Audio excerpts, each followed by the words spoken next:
What do you burn the midnight oil for? Sharon Horne-Ellstrom here. Welcome to day 1176 of What's She Up To Now. She being Sharon Horne-Ellstrom, my name.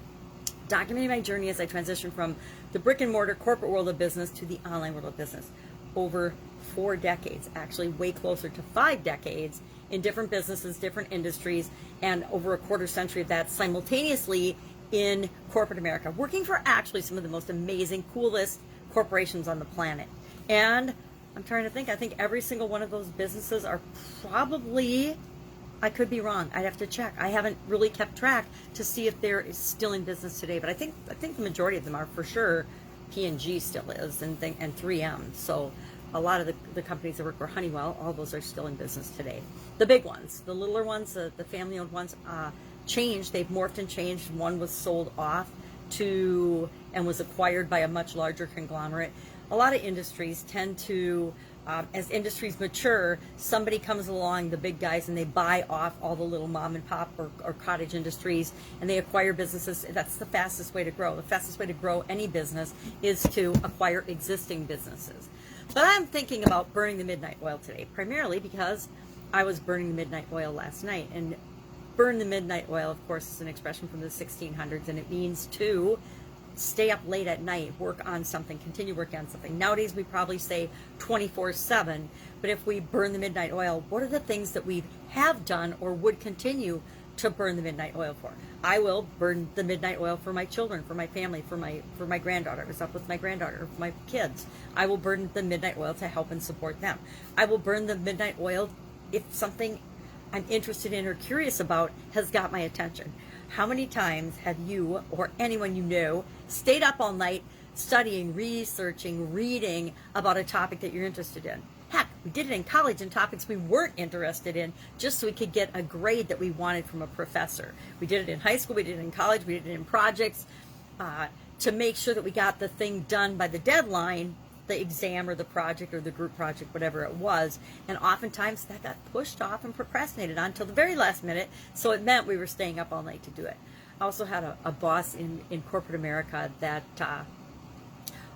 would ask all of us department heads, usually late in the afternoon, if we could do a quick what if scenario that he could present to his boss the next morning at 8 o'clock in the morning, which meant it was never, a simple, easy, oh, well, what if we do this or what if we do that? It was, what if we do all these complicated things that will involve all of your departments interacting and working together to figure out the solutions, then determine what would it cost in time, money, energy, resources, everything, and have that on my desk by 8 a.m. so I can look at it before I go meet with my boss at 9. Well, we fell for that a lot. Most of us were in positions where we needed our job. We liked our job. We wanted to continue working there. So whenever these what-if scenarios came up, we would do them.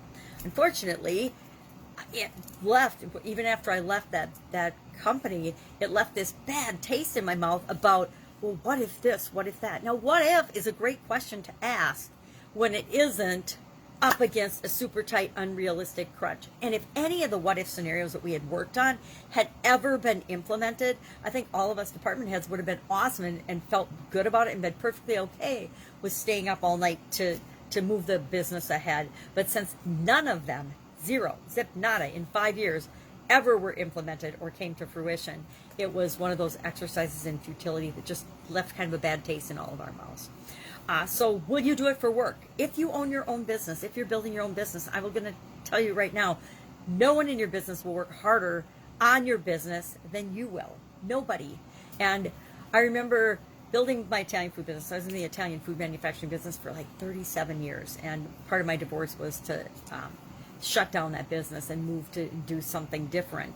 And I remember thinking early on in the business, and realizing with this aha flash of like wake up, it was like an ice bucket of cold water to the face, realizing that, hey, no one has ever, and I was working in corporate America when we first got involved in the business and started it, and I realized nobody was going to work on that business except me, and they certainly weren't going to work on it harder than I was. Now, the one exception, the one caveat to that is if you actually bring in partners that have an equity interest, they actually own a part of the business, then they will work as hard on it as you do, because they have a vested interest in seeing that the company grows and expands and explodes and supersizes so that they get a bigger piece of the pie as well.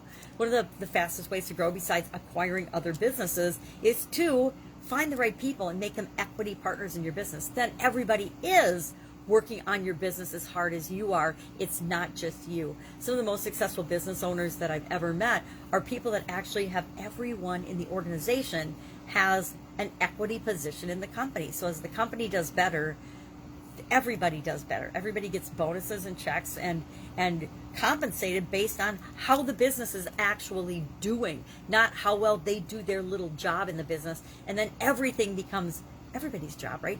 And I'm not saying that we don't focus on what we're there for and what we're good at, but it means if there's a quality issue, it's not just the person that made the quality challenges issues. It's everybody's job to focus on quality in what it is that they do. It's everybody's job to focus on and presenting the company in the best light to get more sales and to find more customers. It now becomes everybody's job to find more customers, to serve customers better, and now quality and customer service are everybody's job in the job that they're doing in the organization, so that they are providing the best customer service internally or externally for the company. And everybody then becomes representatives and stewards of the company, making it grow, helping it grow, finding and being creative and finding ways that would benefit the company and help the company grow. So I'm becoming a huge proponent in shared equity ownership in companies going forward. Now, I would say one of the biggest mistakes that I made in my Italian food business was not having equity partners. I think that it would have been a very different experience had I stuffed my ego down and set it aside and brought on equity partners. And in the end, I looked at doing an equity arrangement, and I ultimately said no, because I didn't feel right about the person that I was looking at doing that with.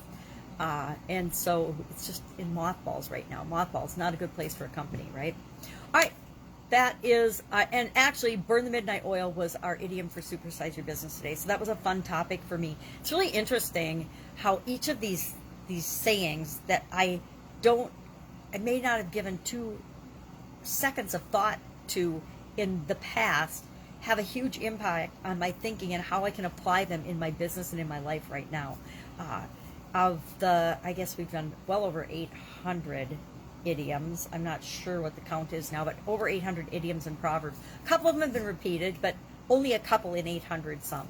But it's fun to find and open my mind and say, well, how might this apply to business? And there have been a couple. I'm going to tell you, there's only been a couple, though, in that almost, 800 plus that I was like, okay, I got nothing. I can't find a way to tie this into my business. It's got nothing to do with what my business is or how I would want to run my business or any other business that I can think of. But I'm sure somebody could find a way to tie it into their business depending on what your business is.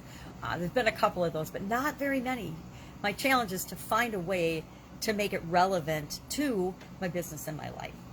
Our Do One Thing Every Day 365-day challenge. Our challenge today was about, I already forgot it, our natural abilities, and that those, just like anything else, are something that requires us to study and prune, just like a plant. A plant grows and is beautiful, and I love this because most of our beautiful flowers, the flowers that we find so and hold so dear, actually come from weeds or were weeds at one time. And I like to think about our abilities in that same way, in that we're all born, even though we don't realize it, we're not all born major musicians or genius mathematicians or artists, but within us all there are natural abilities, and it's up to us to develop those or let them just kind of shrivel up and die within us. And I remember as a kid wishing that I knew, and wishing that I had some awesome talent that was just like in my face, so I didn't have to go searching for it. And I still, to this day, am always looking for, okay, well, what is my special talent? What am I here for? What am I here to provide to other people, and how am I here to serve? Because I'm not a great musician. I'm definitely not a great athlete. I'm not Artistically super talented. I mean, I can do a little thing artistically, a few things, but as my vision decreases, less and less opportunity to do that. So I always wish, I remember being as a kid and thinking about the kids that knew they loved gymnastics and wanted to do gymnastics, or were really good and talented at a sport and just could do that sport. And believe me, I tried a bunch of different sports when I was young, and I was as klutzy at one as I was the other. So some of us have to search harder for our gift, and then once we find it, once we find our talent and the things we love, we have to spend some time and energy developing that. There's nothing sadder than a natural athlete that just lets that incredible ability go by the wayside and never uses it for themselves to improve their life or to improve the lives of other people. And I'm not just talking sports people, I'm talking any talent or ability that we have. We all, none of us die thinking, I did enough. We all wish we would have done or become or been more of whatever it is that we're here to be. We would have loved more if we would have helped more people, if we would have created more, whatever it is that we're interested in. We never die thinking that we've done too much. Nobody dies thinking that they did too much. We all die thinking, and why do I talk about this? Well, because I did. At 50, I had a sudden cardiac arrest and died. So I wasn't thinking, well, I guess I just went into a drop dead, so I wasn't thinking about anything. But as I woke up and started to unravel the experience, I recall nothing came to mind about, I wish I had worked harder, I did too much, I did too much work. Well, I did too much work, but it wasn't in the direction of creating what it is that I was capable of. And so I think this is really important to remember, that we all have natural abilities, and we need to nurture and grow and feed and prune those and focus in on what it is that we really love to do. And when we do that, everything else falls into place. Number one, all the areas and aspects of our life fall into place when we're taking care of ourselves, when we're working and moving toward and making progress toward what it is that we want. So that was our centering challenge today. Obviously, given it a lot of thought about already about how I can do a better job of using that, because I don't want to die and think, wow, I didn't do squat the last 60, 70, 80, 90 years or whatever, and I didn't make a difference. That to me would be sad. Sad for me. Maybe not anybody else, but it would be sad for me, so I'm going to work on it. Get Up and Go challenge today was the P in the SOAP framework with respect to relationships. And I was doing the relationships with my sisters. I have 3 amazing sisters, and I have an AFS sister in Canada from the Philippines.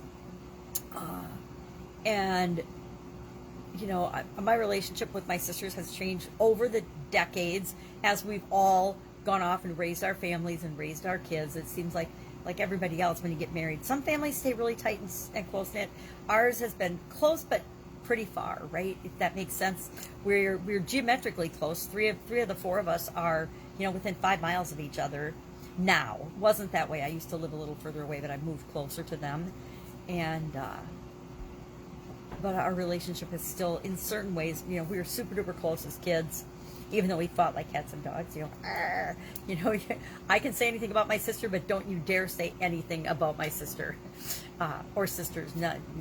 Greatest defenders, but also would fight and butt heads, because we're all different, but a lot alike as well.